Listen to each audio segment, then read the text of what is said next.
যাদবপুরের মানুষ ভালো, যাদবপুরের মাটি ভালো, যাদবপুরের মানুষ। আমি একসময় এখানকার এমপি ছিলাম। মানুষের মনের মধ্যে একটা অস্বস্তি আছে। তারপরে নানান ভাবে নানান সময় চেষ্টা হয়েছে, কখনো কবির সুমন একটা টার্ম, তারপরে সুগত বসু একটা টার্ম, তারপরে মিমি চক্রবর্তী আরেকটা টার্ম। মানুষ চায় এখানে ভরসাযোগ্য কাউকে, এবং সেই ভরসা বামপন্থা।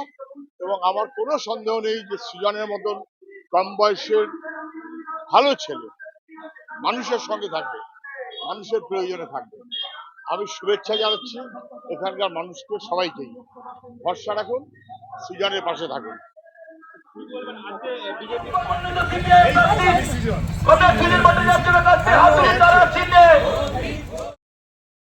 যাদবপুর লোকসভা কেন্দ্রে নির্বাচনী প্রচারে ঝড় তুললেন সুজন চক্রবর্তী ও সৃজন ভট্টাচার্য।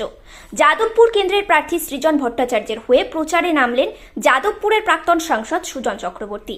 তিনি নিজেও এবার দমদম লোকসভা কেন্দ্রের প্রার্থী। সৃজন ভট্টাচার্য এদিন কালীবাজার এলাকা থেকে প্রচার শুরু করেন। সুজন বলেন, যাদবপুরকে সৃজনশীল করে তুলতে হবে, তাই সৃজনকে জেতাতেই হবে। জয়ের ব্যাপারে আত্মবিশ্বাসী সৃজন। যাদবপুর এবার বামেরা পুনরুদ্ধার করবে বলে তিনি আশাবাদী। মহিলাদের প্রকৃত উন্নয়ন করতে হবে বলে তার বক্তব্য। দেশ ও রাজ্যে একাধিক নারী নির্যাতনের ঘটনা ঘটেছে। মহিলাদের ভোট হিসেবে না দেখে মানুষ হিসেবে দেখা উচিত বলে তার বক্তব্য। সুজন চক্রবর্তী বলেন, কবির সুমন, সুগত বসু ও মিমি চক্রবর্তীর মতো প্রার্থীদের উপর যাদবপুরের মানুষ আর ভরসা করতে পারেননি।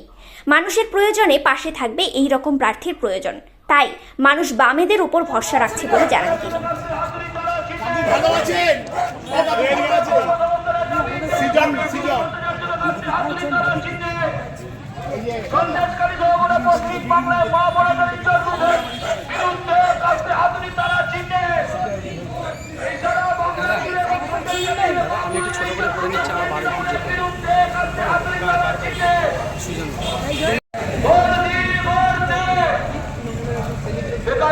কর্মসংস্থানের দাবিতে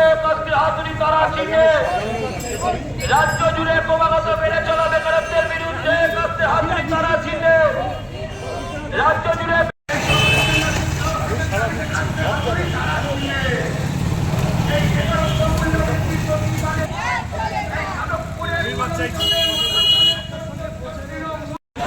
এই 30 বছর এই মাটিতে নরেন্দ্র মোদীর ঠাঁই নেই। এই বাংলার মাটি উচ্চাই ঘাটি, এই মাটিতে চোদ্দের ঠাঁই নেই। এই বাংলার মাটি উচ্চাই ঘাটি, এই মাটিতে দুর্নীতির ঠাঁই নেই।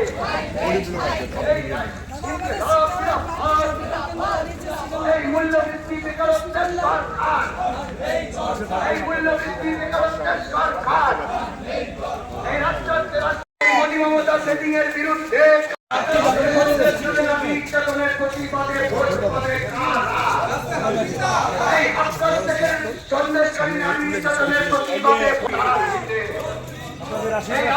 ধর্মীয়করণের রাজনীতিকে পরাস্ত করতে কাউকে হাতুড়ি তারা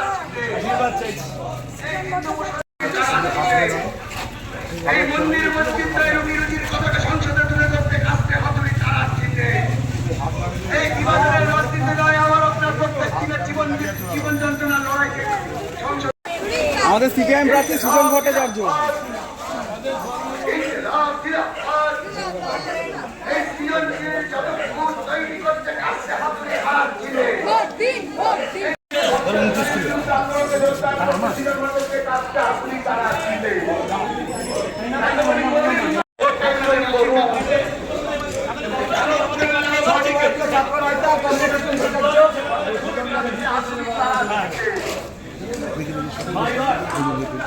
এই আমাদের প্রার্থী, ঠিক আছে?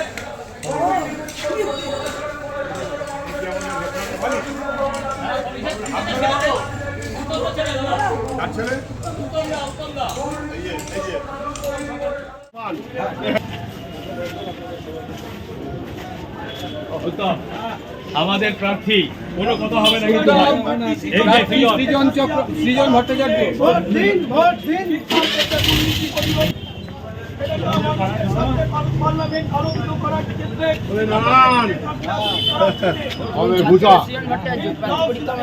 অনেক লোক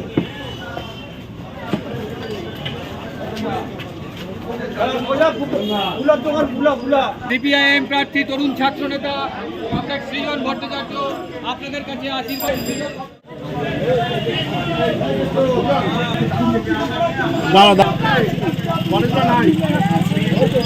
আরেকটাকে পাঠা, এদিকে ঘুরবে তো। আবার আসবো। আপনারা দেখছেন নিউজ প্রাইম টাইমস। সঙ্গে থাকুন এবং দেখতে থাকুন নিউজ প্রাইম টাইমস।